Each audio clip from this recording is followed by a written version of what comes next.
ಜಗತ್ತಲ್ಲಿ ಏನೇನು ನಡೀತಿದೆ ಅಂತ ತಿಳ್ಕೊಳ್ಳೋಕ್ಕಿಂತ ನಮ್ಮ ಕಣ್ಮುಂದೆ ಏನೇನು ಆಗ್ತಿದೆ ಅಂತ ಮೊದಲು ನಾವು ತಿಳ್ಕೊಬೇಕು. ಎಷ್ಟೋ ವಿಷಯಗಳು ನಮಗೆ ಗೊತ್ತಿಲ್ಲದೇನೆ ನಡೀತಾ ಇರುತ್ತೆ. ಅದರಲ್ಲಿ ಕೆಲವೊಂದು ವಿಷಯನ ನಾನು ನಿಮಗೆ ಹೇಳ್ತೀನಿ ಬನ್ನಿ. ನಿಮಗೆ ಗೊತ್ತಾ, ನೀತಾ ಅಂಬಾನಿ ಅವರು ಒಂದು ಕಾಲದಲ್ಲಿ 800 ರೂಪಾಯಿಗೆ ಟೀಚರ್ ಕೆಲಸಕ್ಕೆ ಹೋಗ್ತಿದ್ರು. ಆದರೆ ಈಗ ಅವರು ನಮ್ಮ ದೇಶದ ಅತ್ಯಂತ ಶ್ರೀಮಂತ ಮಹಿಳೆಯಾಗಿದ್ದಾರೆ. ಕಷ್ಟಪಟ್ಟರೆ ಸುಖ ಉಂಟು ಅನ್ನೋದನ್ನ ಇವರು ತೋರಿಸಿಕೊಟ್ಟಿದ್ದಾರೆ ಅಲ್ವಾ.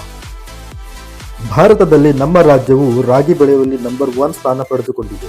ಕರ್ನಾಟಕದಲ್ಲಿ ತುಮಕೂರು ಜಿಲ್ಲೆ ಮೊದಲ ಸ್ಥಾನ ಪಡೆದುಕೊಂಡ್ರೆ, ರಾಮನಗರ, ಬೆಂಗಳೂರು ಗ್ರಾಮಾಂತರ, ಶಿವಮೊಗ್ಗ, ಚಿಕ್ಕಬಳ್ಳಾಪುರ, ಚಿತ್ರದುರ್ಗ ಜಿಲ್ಲೆಯು ನಂತರದ ಸ್ಥಾನವನ್ನು ಪಡೆದುಕೊಂಡಿದೆ.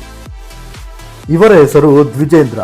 ಹಣ ಅಂದ್ರೆ ಹೆಣಾನು ಬಾಯಿ ಬಿಡುವ ಈ ಕಾಲದಲ್ಲಿ 1 ರೂಪಾಯಿ ತೆಗೆದುಕೊಳ್ಳದೆ ಪ್ರತಿದಿನ 30ಕ್ಕೂ ಹೆಚ್ಚು ಬಡ ಮಕ್ಕಳಿಗೆ ಇವರು ಪಾಠ ಮಾಡುತ್ತಿದ್ದಾರೆ. ನಮಗೆ ಬರುವ ಪೆನ್ಷನ್ ಹಣದಿಂದ ಶಾಲೆ ತೆರೆದು ಬಡ ಮಕ್ಕಳಿಗೆ ಉಚಿತ ಶಿಕ್ಷಣವನ್ನು ನೀಡುತ್ತಿದ್ದಾರೆ. ದೇಶಕ್ಕೆ ಇಂತಹ ನಿಸ್ವಾರ್ಥಿ ಶಿಕ್ಷಕರು ಬೇಕು. ಇವರ ನಿಸ್ವಾರ್ಥ ಸೇವೆಗೆ ಒಂದು ಮೆಚ್ಚುಗೆ ಬರಲೇಬೇಕು. ಇವರ ಹೆಸರು ಅಂಬಿಕಾ. ಇವರು ತಮಿಳುನಾಡಿನವರು. ಇವರು 14ನೇ ವಯಸ್ಸಿಗೆ ಮದುವೆಯಾಗಿ 18ನೇ ವಯಸ್ಸಿಗೆ 2 ಮಕ್ಕಳ ತಾಯಿಯಾಗಿ ಛಲದಿಂದ IPS ಕಲಿತಿದ್ದಾರೆ. ಈಗ ಇವರು ದಕ್ಷ IPS ಅಧಿಕಾರಿಯಾಗಿದ್ದಾರೆ. ಮದುವೆಯಾದ ಮೇಲೆ 16 ಅಡೆತಡೆಗಳನ್ನು ಎದುರಿಸಿ ಛಲಬಿಡದೆ ತನ್ನ ಆಸೆಯಂತೆ IPS ಅಧಿಕಾರಿ ಆಗಿದ್ದಾರೆ.